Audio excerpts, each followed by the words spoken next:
السلام علیکم ورحمۃ اللہ وبرکاتہ. Welcome to another episode of forgotten Sunnahs. آج کی جو ہم سنتیں بات کریں گے وہ ظہر کی نماز سے پہلے اور ظہر کی نماز کے بعد چار نفل ادا کرنا ہے. ہمیں اس حدیث کا تو پتہ ہے اور الحمدللہ ہمیں سے اکثر مسلمان اس حدیث پہ عمل بھی کرتے ہیں جس میں 12 رکعتوں کے بارے میں آتا ہے, جن کو ہم سنن روابط کہتے ہیں. 12 رکعات اللہ کے نبی نے فرمایا کہ جو ان 12 رکعتوں کو دن میں پڑھ لے اللہ تعالیٰ اس کے لیے محل تیار کر دیتے ہیں.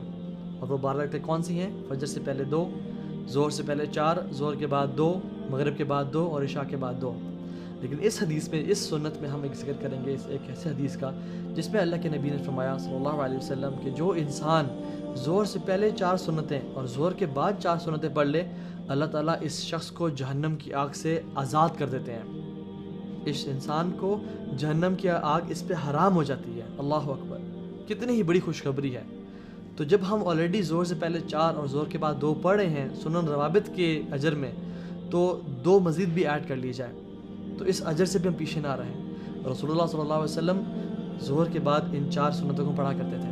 لیکن اس بات کا دھیان کیا جائے کہ اللہ کے نبی صلی اللہ علیہ وسلم جب بھی سنتوں کو ادا کرتے تھے تو وہ 2 کر کے ادا کیا کرتے تھے, چاہے وہ تہجد کی ہو, چاہے وہ ظہر سے پہلے کی 4 سنتیں ہیں یا ظہر کے بعد کی 4 سنتیں ہیں. تو رسول اللہ صلی اللہ علیہ وسلم ہمیشہ سنتوں کو اور نوافل کو 2 کر کے ادا کیا کرتے تھے.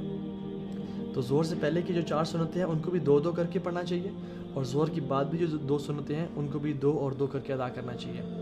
تو اس سنت کو بھی ہمیں اپنی لائف میں امپلیمنٹ کرنا چاہیے تاکہ ہم نماز کی حالت میں مزید اللہ تعالیٰ سے راز و نیاز شیئر کر سکیں, مزید دعائیں کر سکیں, اور اللہ تعالیٰ ہم لوگوں کو بھی, although ہمارے بہت گناہ ہیں, اللہ تعالیٰ اسی عمل کی بیسس پہ ہمیں جہنم کی آگ سے ہمیشہ کے لیے آزاد کر دے اور جہنم کی آگ کو ہم پہ حرام کر دے.